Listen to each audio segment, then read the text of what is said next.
In this video, I'm going to show you how to fix apps and games not opening in Windows 11. First method is to go to Task Manager and then exit the game or the software that you can't open. If you see the software here, right click and then End Task.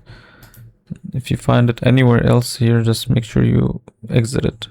Go to Details and do the same thing. Try to search for the software if you have the name. And if you find it, right click and then End Process Tree. And once you do this, try to reopen it and see if it works.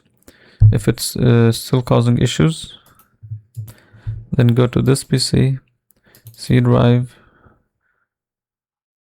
Windows, then find software distribution.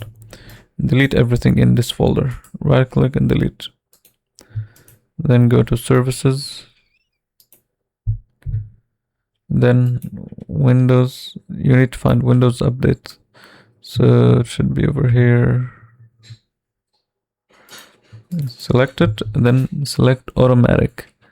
And then you need to click on Start to start it. And then click Apply and OK.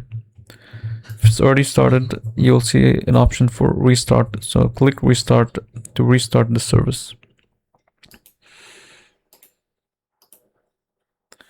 Now lastly, go to CMD, run as administrator, type sfc /scan now, and then you need to press enter. Now this might take a few minutes, and once it's done, restart the computer and this should fix it.